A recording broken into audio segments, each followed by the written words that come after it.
start off with some world news, shall we? Did anybody see that cyber attack that hit a ton of major European airports the past couple days? That was crazy. We had some in Dallas, man. We had some in Dallas here in Texas for some reason, and I saw I meant to go into the newspaper and see what happened, but it was more like local because I'm here in Dallas, and I was like, okay. And then I heard this morning that it was like a local airports they're still having some issues, and but maybe it's not a cyber attack. I mean, looking at the cyber attacks like Crowd Strike. What is it? CRYD.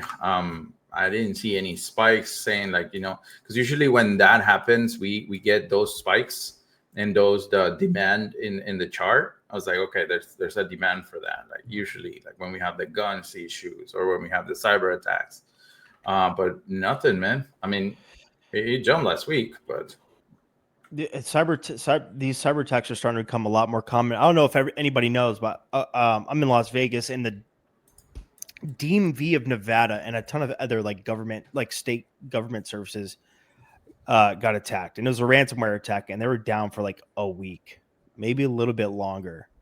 And this was just recently. This was like a couple weeks ago, and now I mean, this only makes me speculate one thing. And let's talk about war for a second, guys. What does war look like in the modern day? I think what everyone's used to seeing, like conventional warfare and kinetic warfare, right? Where obviously there's troops fighting each other, this and that. I think it's on a more grander scale, and it starts with cyber warfare, and economic warfare and stuff like that. That's what war is now. So and that's kind of my take on that. But, with all this global conflict going on, and a lot of vulnerabilities in certain areas across the globe, you see adversaries taking advantage of it. That's my opinion. But yeah. I think it's more like territory in a way, and territory and precious metals, precious technologies. So I mean, it's so weird that we are in a moment that so much uncertainty, and when there is uncertainty, investors fly to those safe havens, right? So the gold, the silver, and we have learned over the past 5 years or 10 years, because we were discussing this 2016, people getting into crypto, that cryptocurrency, more so BTC or Ethereum or those that store value, have become precious materials in a way. So I think when we had that moment when Russia started and say, hey, what's going on with these guys coming in and trying to block me around it, NATO, and I'm gonna say Ukraine is to blame kind of way, right? And that's when he's like, and that's when people started like looking into why Ukraine. Is it the gas?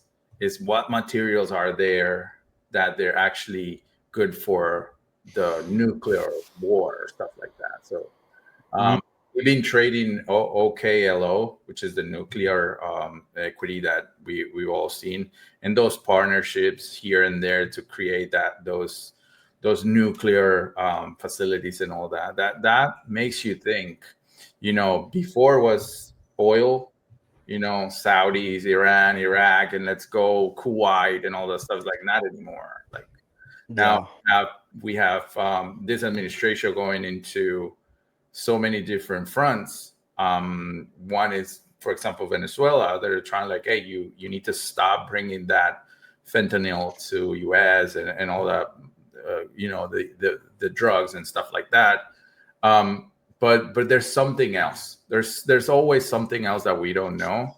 I think has more to do in a way, because remember when he first started in the administration, he was saying like, Panama Canal is mine. Remember we were discussing this, and now let me go and be in front of Venezuela in a way. It's like, then in a way he's gonna get the Panama Canal, but Mexico is already doing its canal. Well, It doesn't you see like how much like how many like military activations there is now in Puerto Rico, right? exactly. All Yeah, the yeah. planes they brought there, all the amphibious, boats and other stuff there, basically positioning themselves for something.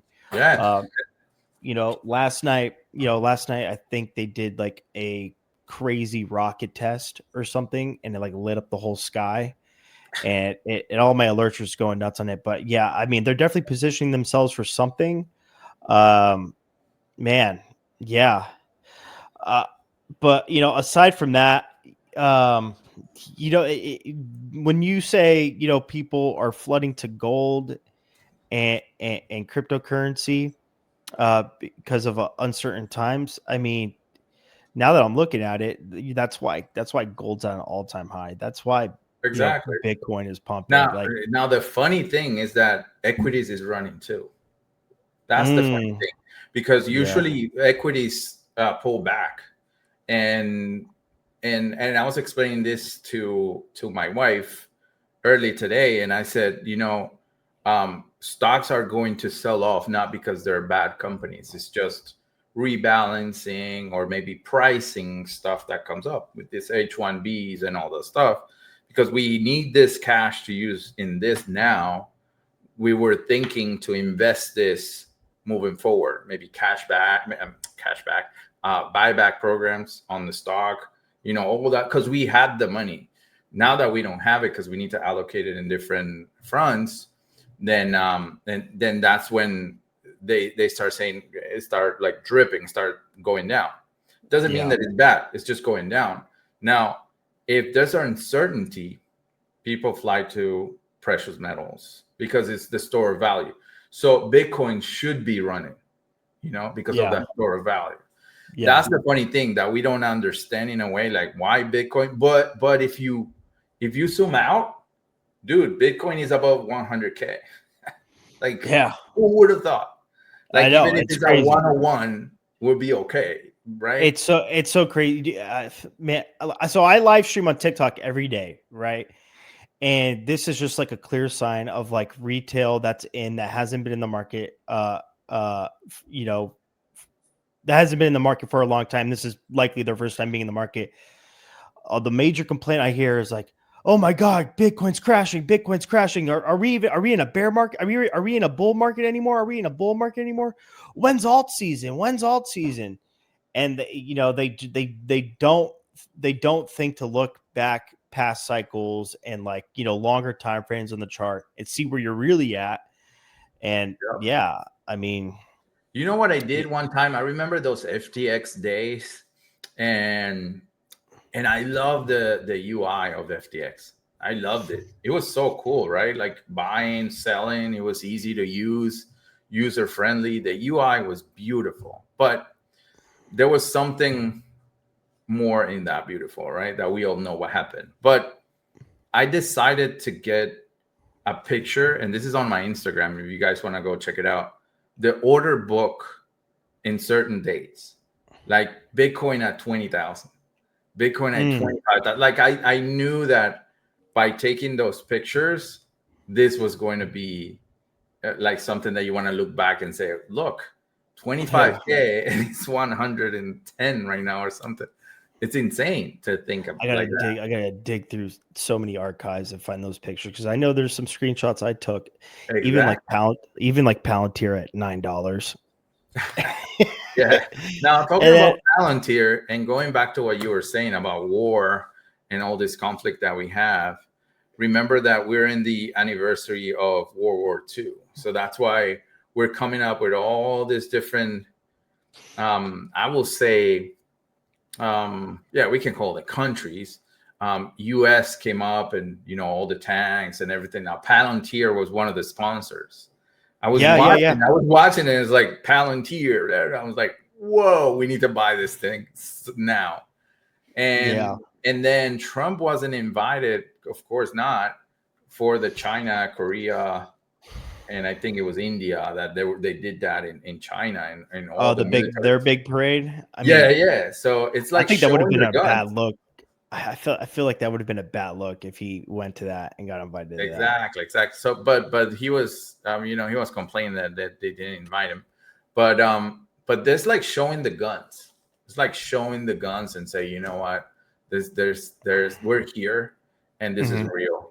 And then going back into the war and then territory, and we know we have the issue in Gaza, right? We have Gaza. We have the issue in Ukraine and Russia.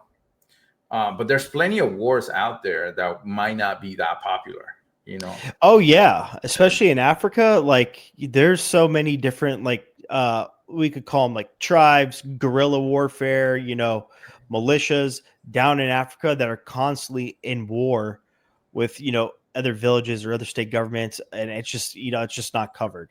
Why would, and also like, in there's this one site I go on, so I kind of see everything that's going on, but like you would be surprised how many little micro wars that go on every day, whether it be in South America, whether it be in Africa, whether it be in the Middle East. A lot of when people think of the Middle East, they either think of Gaza, Israel, or Afghanistan, or Yemen, but like there's other parts of the Middle East that are just straight going at it. Yeah, I mean, there's honestly, when we get to the stock portion, I'm going to cover all of the warfare stocks that I like, and some things that I'm excited about. Well, kind of briefly, but like again, it's going to. I just want to say this: America's at the forefront. We are making stuff like you wouldn't believe. But yeah, all right. So let's continue. I mean, we got a possible government shutdown coming up. Please, guys, that should not scare you. These happen actually kind of frequently, and it's strictly government. It's not like the world. It's not like the country's shutting down. Just like the actual federal government, parts of the federal government shutting down because they can't come to an agreement of funding to fund the government. Couple months in the future, whenever their next funding bill thing is. But yeah. Well, the main reason as well is the debt ceiling, just increasing that debt ceiling and keep increasing. So we always have these governments that go like, we're not going to increase. We're not going to create debt out of anywhere. And we have to. We have to raise the debt ceiling. We have like, I don't know if it's 34 or 35 trillion dollars in debt already. And we need to refinance 9 trillion. And we're waiting for these guys to lower the rates, which by the way, we got that cut. We were waiting for that. And yeah, he's just trying to make money anywhere. If he wants to sell mangoes in a corner, he will sell it. He needs money, man. I mean, we were talking about the H1Bs. I know adding 100K. Yeah, it's insane. And then on top of that, like the gold visas, right? If you want to be an entrepreneur here, if you want to move here, you got to invest. What is it? 5 million? Does it cost 5 million? 5 million. And there's a lot of people. I think there's a lot of people that put that there, which I don't know why. If you have 5 million, why would you want to do that? But I don't know. Yeah. What's your take on the H1B visa? I guess we could go over real quick. Do you think it's detrimental long term? Do you think it's something that we're just gonna adapt to, and it's not going to even affect anything? It's just going to be a way of doing business. To tell you the truth, I think Congress will revoke that, and you will say that's you cannot do that. This was implemented by George Bush Senior. Yeah. So it was just a long time ago. I think it was right. It was a senior, or it was in the 90s. So it is the program that you get 3 years to work for a company. You pay taxes, you do everything normal. Yeah. And then if the company is satisfied with your work, they might do another 3 years. So you have 6 years stay in the US, working for the company, paying taxes, buying your house, and having that white picket fence dream that you had on your house, right? Now that was back in the 90s. Now it has a little perks that you need to, a little things that you need to follow. If you, for example, if you are in a company and then you've been working as another visa, you cannot do it, the H-1B for that company. You have to go into another company and bring that, that experience from the other and say, yeah, you can do it. But I think that H-1B program has been overused by tech companies a lot. Because I'm not gonna pick on any country, but they will say, like, if I pick, and I might say Colombia in a way because I'm from Colombia, so I'm not picking on anyone. But I said, like, if you have a Colombian manager, the manager will pick as much Colombians H-1Bs he can, because he wants his people to work for him, and he thinks maybe they're the best workers and most disciplined and whatever, So in tech we have the Indians, right? Yeah. Right. India is huge because they're super smart, but there's like so many Indians. And if you talk about population, I think India has more than the entire Europe or something like that. It's just insane. So there's so many here in Silicon Valley, in different companies that are getting that program overused, and they're probably bypassing some laws that they should be, like paying taxes on those money that they send out, or buying properties. That's something, going off track of that. That was something that Spain started implementing and say, hey guys, if you're not from Spain, you cannot buy a property, because what you're doing is, like, you're from France, you're from Belgium, you're from somewhere else, you buy your property, you put the Airbnb, and you're taking money out of Spain. So it makes no sense. So we need the money to get reinvested. So just picture yourself having 5 different Airbnbs in Vegas and living in Colombia and just collecting that money. So all that money is going out. It's like, dude, no. Exactly. So that H-1B is being overused by a lot of tech companies. I was expecting, and I had a little discussion with peers last night about Microsoft picking up for the newsletter and say, hey, we need to be very careful on that Microsoft, but we just have to lay it out on the plan and say, hey, if it's bullish, it's bullish. It's Microsoft. We pushed on Friday. We were all like consolidating the whole day. And then after last 10 minutes, it just went like, boom, crazy. Like, okay, like they're here. And that's one of the parts when you do swing trades. So Microsoft has a lot of H-1Bs. And the funny part of the H-1B, just to finish up my point, is that Donald Trump, or I will say this administration, was in favor of in December. He was in favor of H-1B. If you go into New York Post and put Donald Trump H-1B December, just like that, you will find all the different articles by him saying, like, I love the H-1B visa program. Yeah, I even have so many H-1B employees on my properties everywhere. So it's like, so why would you do that then? Now my point in this one, and just going into that, is like, those are the actual guys that you need to take care and be able to put it in the workforce, because they pay taxes, they're legal, they're smart, they have MBAs, they have PhDs.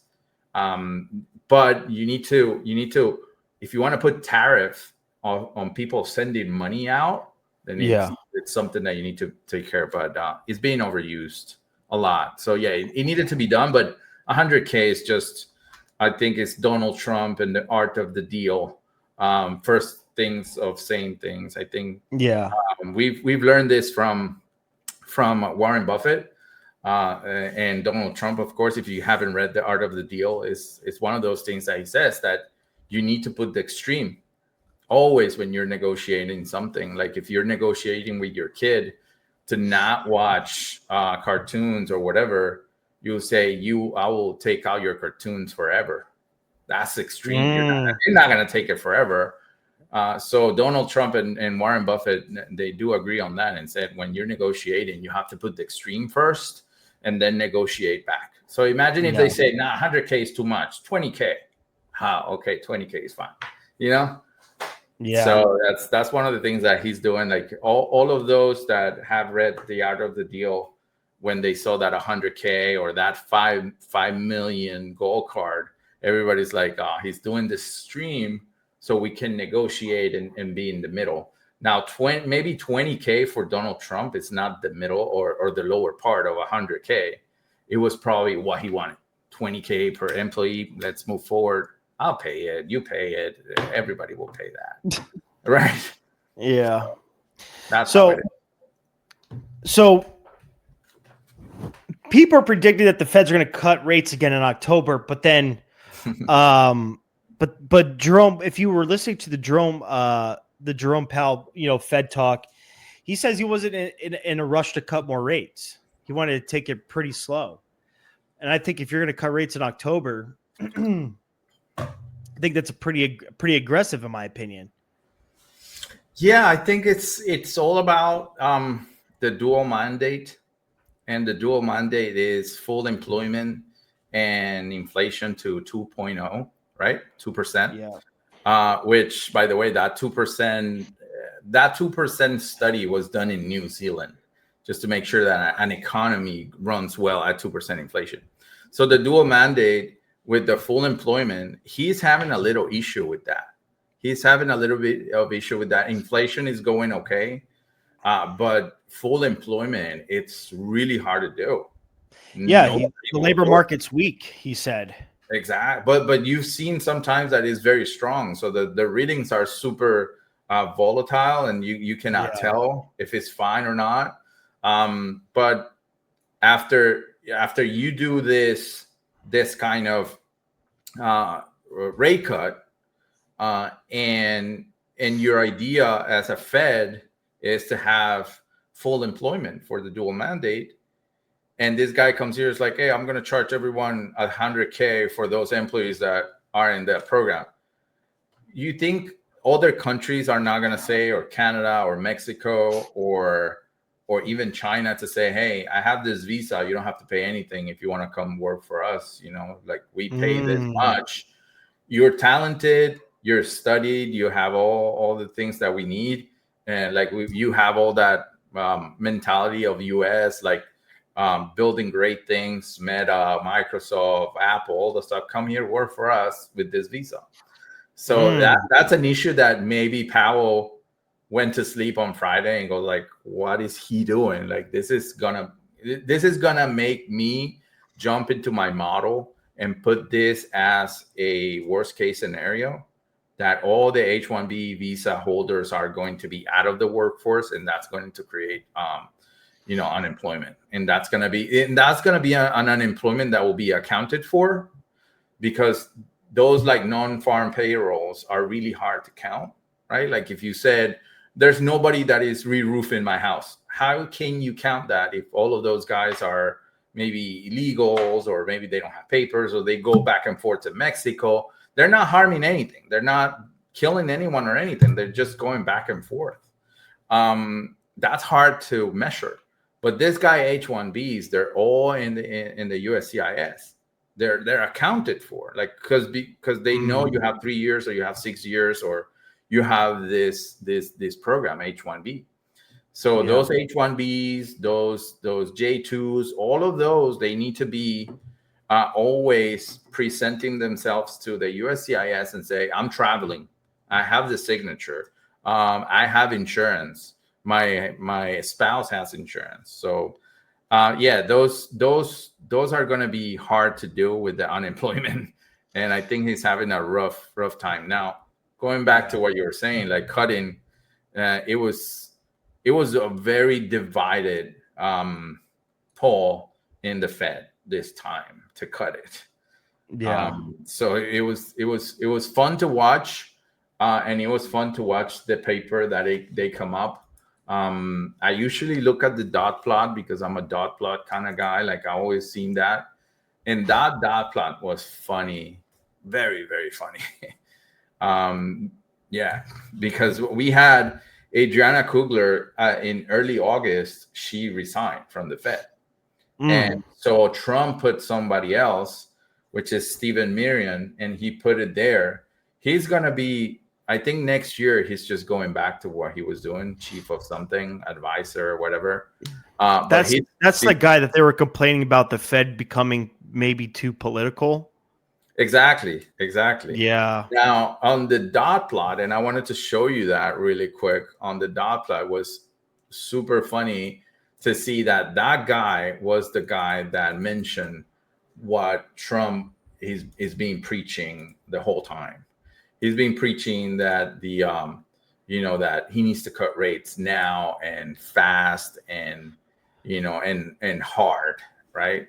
So this is kind of like the dot plot. I don't know if you guys can see it here. This chat, is can you see the dot plot? Can you see the dot plot, chat?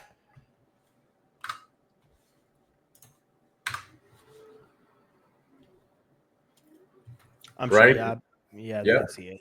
Yeah, I guess. Right. Yeah. So this is part of the release. This is not something we did or anything. This is all the projections, and you're able to read it if you want to, right? But in the dot plot here, you have kind of like a roadmap or guidance of what is going to happen. So this is the division we had last time, this time for the next cut rates, right? So if you take a look on this 6, right, this is kind of like what they want. They want a quarter point on those Fed rates. Like they want 1 cut, which is fine. Like something like, okay, we only have 2 meetings, and we're expecting that both meetings get cut, right? We're expecting, but might say, hey, no, unemployment is completely crazy. We cannot cut. And then 9 of them right here, they want 2 cuts. So it's right. So it's kind of like, okay, or 3 cuts, which is kind of like, whoa, that's a lot. I think, no, that's 2 cuts, right? But this guy, all the way in the bottom, that's a Stephen Mirian. And that's the guy that says, I want 2.5 decrease on those rates. I want 5 of them. So I want 5 quarter points to December. Right? So that's kind of like, okay, when he throws that in, he knows that he's going to be out. He's going to go back to his job. But he definitely got a text message from this administration and say, good job, buddy. That's what we want. We want to put that there. So wait, so just to be clear, this dot plot was prior to September's FOMC, or is this? No, this was presented in September. And this is for October. And this is for end of the year 2025. Oh, okay. And this is how they see 2026. They see how they see 2027, 2028, and the long run. And you see like how narrow it is, but how Stephen Mirian was completely out of his mind to say that. That's right. That's a political statement, like you were saying. Like so it's a crazy way of looking at things. No, that's actually really interesting. I'm glad you showed that actually. Yeah. But all right. I mean, let's talk about some stocks. I kind of wanted to bring up a possible IPO that's soon to be coming, and then I want to tell you guys what Lockheed Martin's up to. Keep in mind, guys, we're entering a realm of global conflict, and you're seeing the most common thing that's being used for kinetic activity and surveillance, obviously drones. I mean, there was drones spotted in Denmark today. They've been infiltrating Poland airspace, Estonia, Latvia. Drones are pretty much the main thing right now, because drones could do so much. But these are, aerodynamic vehicles, and companies, defense companies like Lockheed Martin, are adapting and building to counter this threat. And if you haven't seen what they announced yesterday, I believe it's called, I forgot what it was called, but basically what it is, it's autonomous drones that fly with your fighter jet side by side. You could call them autonomous fighter jets too. and you fly in a squad with these drones with your fighter jet. And there's another company that's doing this, and I mean, and you guys heard me talk about this company, but they do it at a much like cheaper scale and a much more efficient scale. Anduril, and Anduril, I'm waiting for Anduril I'm waiting for the day Anduril IPOs, because I think Lockheed Martin basically took this idea from Anduril with the autonomous fighter jets. But yeah, it's super cool. But there's a So company already. There's a company already doing that with a lot of partnerships, and one of the partnerships is the Department of Defense, the DoD, which is ONDAS, which is ONDS. We've been trading that in the community, and those are trade regularly. We always take some out. It's ONDS. They have a partnership with Palantir, DoD. I mean, if you do the research. It's insane. It's insane. Yeah. So we started trading. We have positions from the 2s. It's already 7. And when I found it on, I think I found it in July. I remember because I was away. And I was with my cousin, and he told me, "Hey, can you teach me how to do an analysis on a stock? Like, I want to see the company. I want to see the cash, the balance sheet, the cash flow, the income statement. I want to read it really quick. You don't have to tell me the whole MBA stuff." And we took it on us and said, "Hey, look, ONDS, this guy was in the military, so he kind of knew like DoD and all that stuff." So, and we did the whole thing, and I said, "Look, this is a great company for what he wants. It's like kind of like what you were saying, you know." And the partnerships that he has with Palantir, there you go. That's an added bonus. They bought some stock at Zeus, like 1 million shares or something, if you go back into those news. And one thing that I told him is like, hey, these guys, they don't have money. That's the thing. They are. Yeah, I'm looking at them. I mean, this is definitely like these are kind of like I wouldn't say retail drones, but they're like retail size drones. The drones the autonomous fighter jets, I'm going to call them drones. They're big like Reaper drones, right? They're the size of Reaper drones pretty much, which are almost basically the size of planes, just unmanned. And they shoot, they could shoot rockets. They could fight other jets. You could sync them to your fighter jet, and you could do a squad strike. It's pretty insane.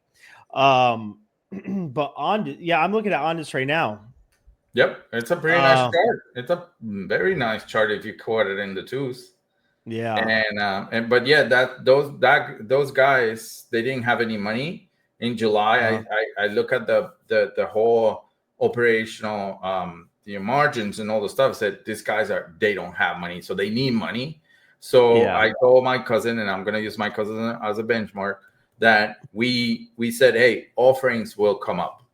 They will need money. They will offer. So be okay with those offers and try to add on those offers, those dips. They've done 2 offerings since July. 2 offerings. And the 2 offerings, we have bought the dip on those. Bought it and bought it. I'm reading that they just got a $3.5 million order from some defense entity. Exactly. And I think they did some partnership with LiveBridge or something like that. Like it's insane. The story is good.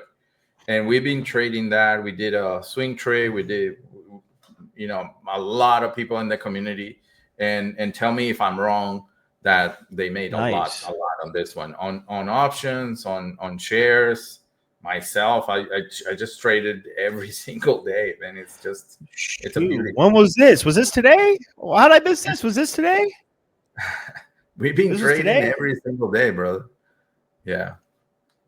We traded today too. Yeah, we put it on the stock GM coin and the GM stocks too. Yeah. Okay. And I have people that they text me and say, "Hey, thank you so much and everything, and you're doing great for this." So it's awesome. It's a great story. So keep it. But yeah, what you were saying, it's good to look into that. Lockheed Martin, all this stuff. I'm looking at the chart right now. I'm presenting. It's kind of like very, very down, and he kicked down for those earnings. But after the earnings, people said, I don't care. This is a great company. Let's buy it. And that sentiment it just completely went up. I mean, we've gone from 410s to 480s. Man, I'll take that in a minute. Was that how what wait, are we on we're on a daily? Daily, daily. And this is the earnings right here. And the earnings seems to be very, very bad. You know, they were like surprised. But hey, remember that earnings is it's how the sentiment of the investor. I mean, we don't the perception. It's not what it is, but the perception of what it is. So there you go. It happened to be going up. That gap you see there on the daily. Yep. What date is that? That's the day of the earnings. I think it was July 22nd. Okay. I was thinking of something else. Because I remember specifically, I remember specifically looking at Lockheed Martin. Yeah, but we got to go way back for that. But like the start of the Ukraine war. That was more like what 2023, 2022, somewhere around here. Yeah, but it's been going. Around 2020, November 21, going up, and he just completely blow. We like this pattern. We like this pattern because I mean this pattern is showing that there's a support, right? Yeah, and there's a resistance that we already know how it is, and just pretend all of this is a candle, all of them, and this is a weekly chart. So just pretend this is all one candle. So it's just engulfing all this indecision in a way. So consolidation. Consolidation is more like this area right here. Consolidation, and then it's like they decided something. They decided to go that way. So this is the consolidation area, expansion, and then it completely goes. Now, it's weird that it just completely went straight up, but it's not weird for those technical guys that said, no, this is the area of support, and then support. So this should be support. 1, 2, 3, 4, 5, 6, 7, 8 wicks in green. 8 weeks. It's insane. They never had that before. Not even in this candles right here. That was a bunch of indecision, but this is 1, 2, 3, 4, 5, 8 different weeks. That's that's 2 months straight. Bam, bam, bam, bam. Going. It's gonna mimic that red right over there on the left, like on the left. It's gonna, you see that? It's gonna mimic it, but in green. No, if you go back more, like you see the huge downtrend on on your weekly candles. All of this. It's gonna mimic that, but in green. Yeah, it could. It kind of like does that W because that's what people see it. People kind of do that moment in time. Now, when we do these W's, I take this point. That's not like in the middle, but I take that point. And this is very odd for a stock to go straight from oversold conditions straight up. It usually consolidates below, but this one just completely up. And it's very, very weird. Like this, if you go down here, you consolidate below, and then you go up, right? It's kind of like that, but it was just completely down and up. So it's kind of like war theme, but it's a beautiful chart, man. Yeah, it's definitely worth a watch this week and the coming weeks. Because I mean, that's something that we try to tell the traders here and say, hey, don't think just because it's all green, then the next one is going to be the red one. No, think it's going to be the green one. Just think like you're in this position. If you think that maybe an EMA will help you to stay sane and say if it's above the 8, then be it. But don't think, oh, now it's going to come the red. The red is coming next week. No. It's been 8 weeks green. That I will bet on the 9 green. You know what I mean? That's how trading should be.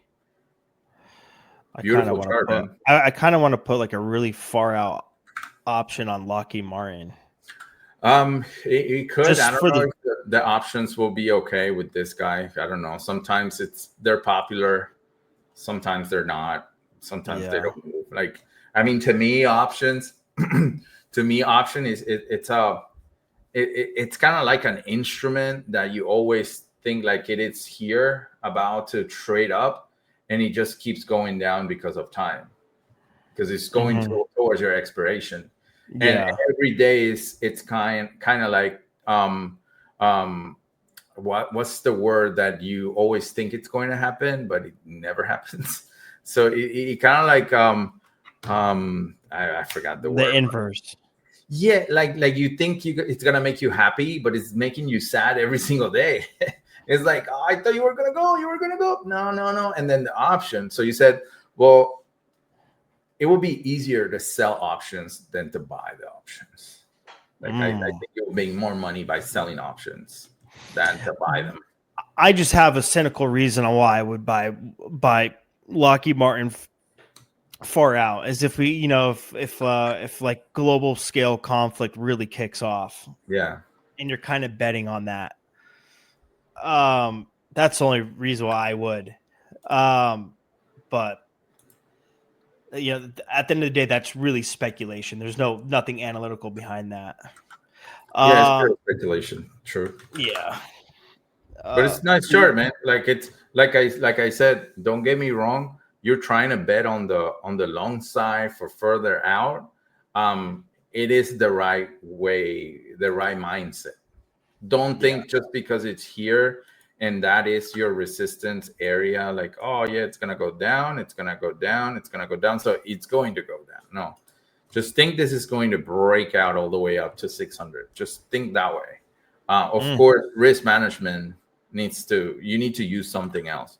Either you use the AEMAs, or what you can use is you can use those Bollinger Bands that we like to use it for like trailing stops or like a trailing kind of movement.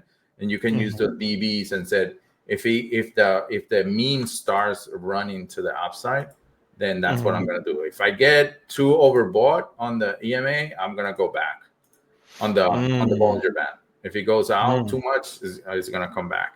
But you want this to just completely go up. So far, this consolidation, as we call it, or as you called it, it was bullish consolidation, and it kind of like flushed down. Like, what happened? The entry would have been nice around here, like flushing out. I'm trying to think what caused that. What's the date on that big red candle? This one is the earnings. Yeah, this is the earnings. Yeah, this one flush. So you can you can say there was a liquid gap right there. That's something that we talked about in Monday. That liquid gap that usually shows up when earnings come up. This is the earnings, and it was a great earnings. Look, it was green. It was beautiful. It was surprised 27% up. Everything was beautiful, but the perception was like, no, you guys are not doing what Salesforce is doing. You're not doing as other CRMs are doing.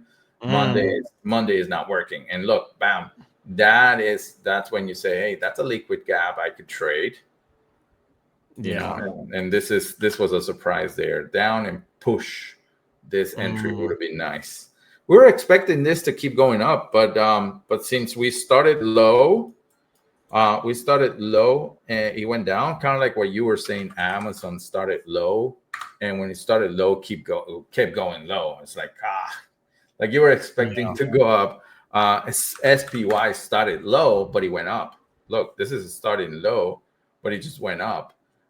We have another one, which is American Battery Technology, started low, and look, boom. You see, so this is something that we traded, and this is the W that we were talking about on that Lockheed Martin weekly.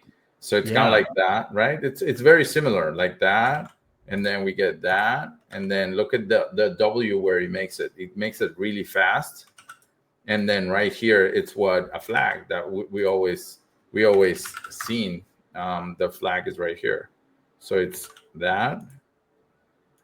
And then the flag right here, right? So this is the flag right there. right? So this is the flag. So the entry would have been Yeah. nice here, right? But like Lockheed Martin, you're expecting this to do that, boom, and you're expecting further out to 600. That's exactly what you're trying to do, but you have to be very careful because we're looking at the weekly on Lockheed Martin, so you have to think about not further out like next week.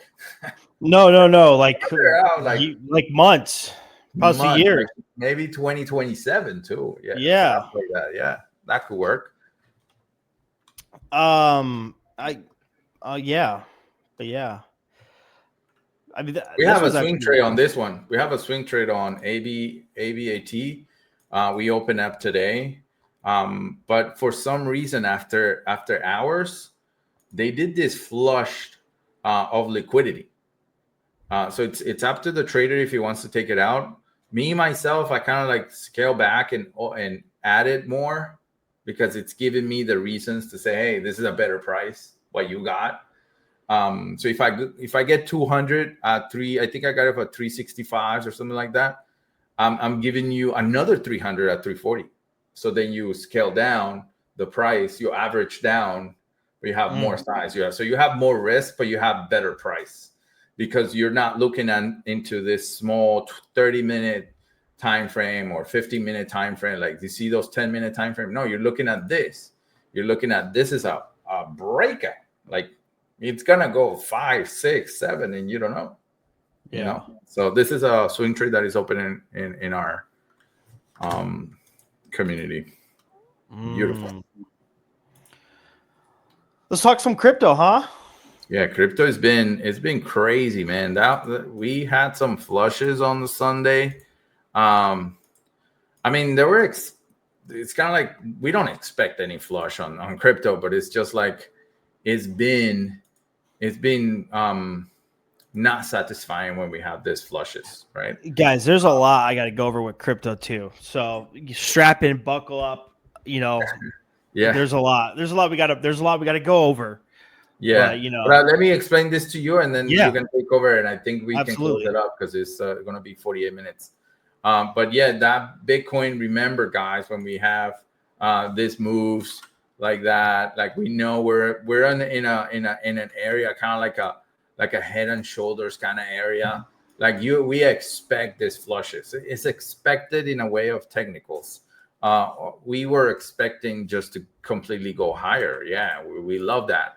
But we have our tools, we have our T lines, we have our trigger lines and whatnot that it tells us where to go, where to stand, and how to be biased in a way. Mm-hmm. But all of them are the same. Sorry, like Bitcoin, Ethereum, Dodge, Solana, all of them are the same. Identical. Yeah. You know what's not the same though? XRP. Aster. Story IP. Oh, wow. It's ASTER. Is this the story? Yeah. Yeah, this was a beautiful run up and down, like 1, 2, 3, 4, 5. And then this is all the price discovery consolidation. Beautiful. We just gotta wait.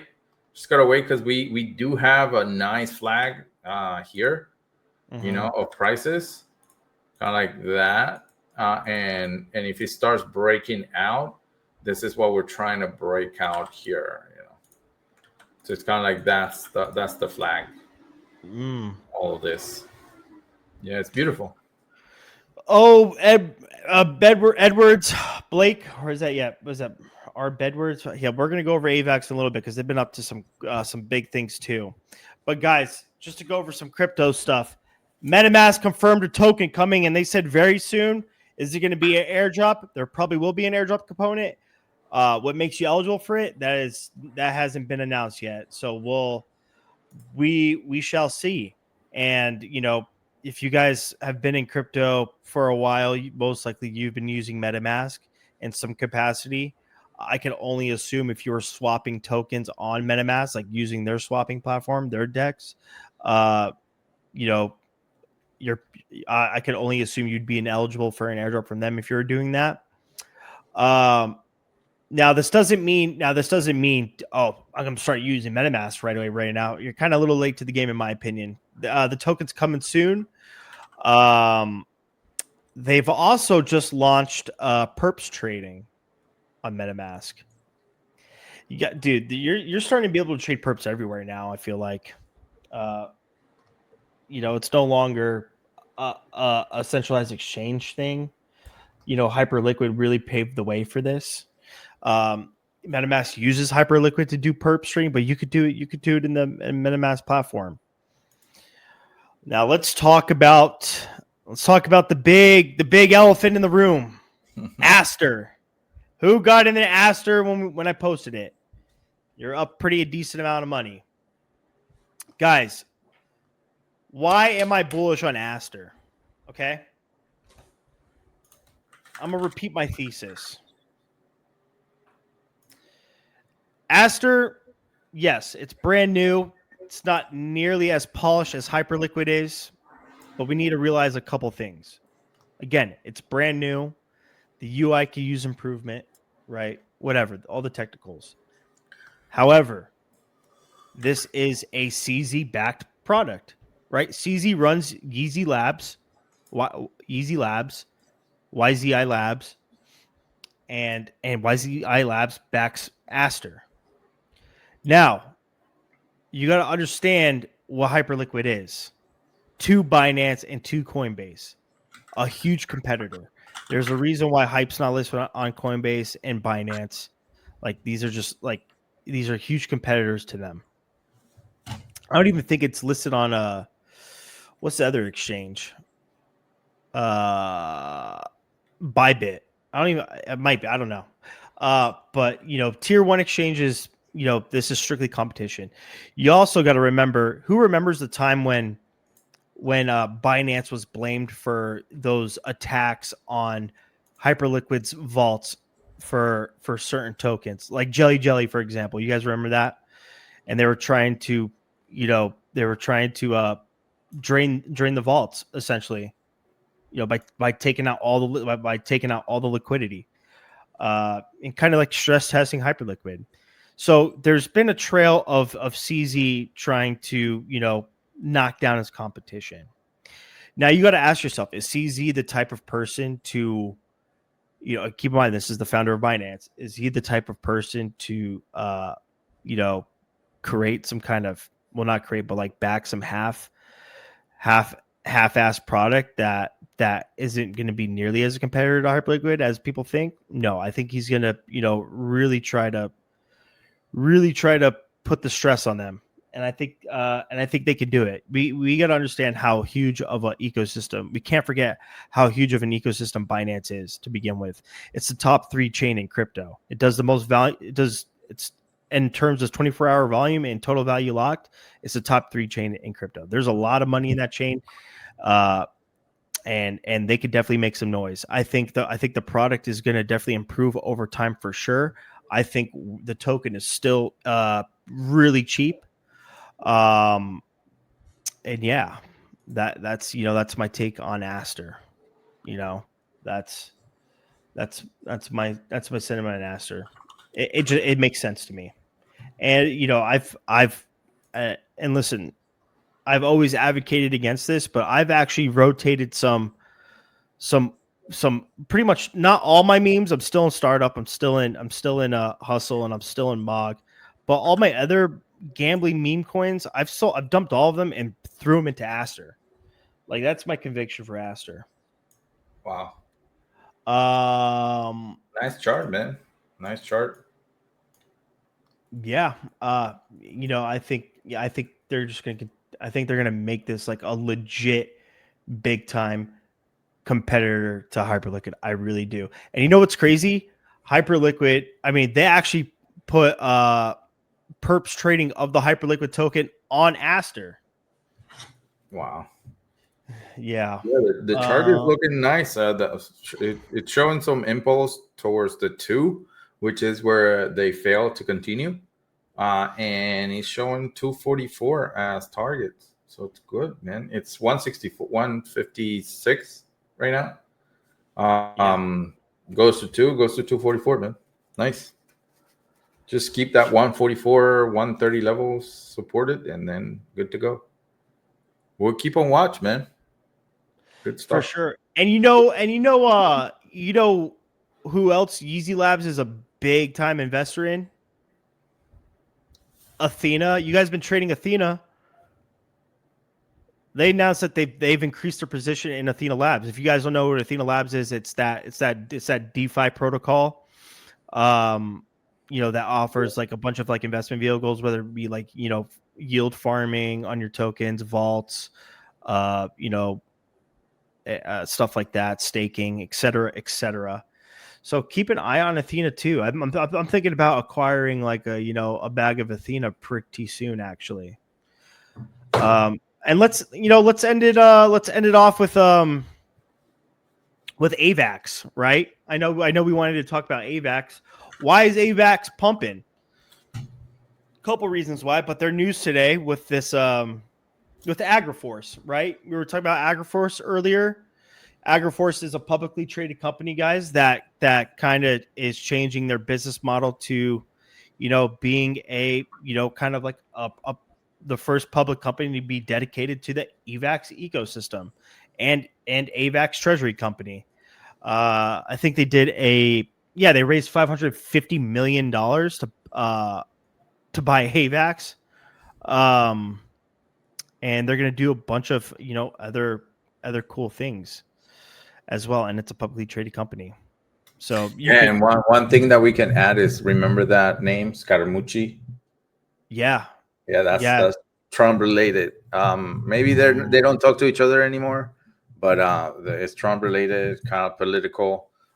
So yeah, that AVAX, and we were looking at, I think one of the guys, I think it was Blake or something in the chat room, say, hey, look at AVAX, is holding the close, and he hold as a hammer, like a big hammer on the day, and nice, man. It's holding some gains, and it was a lot of volume coming in at the end of the day. A lot of volume, to say the least. And they're really making their footprint too on with RWAs as well. And I think AVAX one now. I mean, you got ETFs coming too, which is cool. VanEck, Bitwise, Grayscale. They're all going to have AVAX ETF, or they're all filing for AVAX ETFs. But AVAX one or AgriForce or whatever, they're going to start bringing on RWA and help accelerate RWA products onto AVAX. Also, another thing that that's pretty huge, and I feel like it kind of went over a lot of people's heads, is the huge real estate ecosystem that they're developing on AVAX. This Balcony, this corporation called Balcony, they want to bring on $240 billion worth of real estate on the AVAX chain, like the deeds, token of sale, etc. All this, they want it all digitalized on AVAX, and it's pretty huge. We'll keep it on watch, man. Yeah, excellent, for sure. man.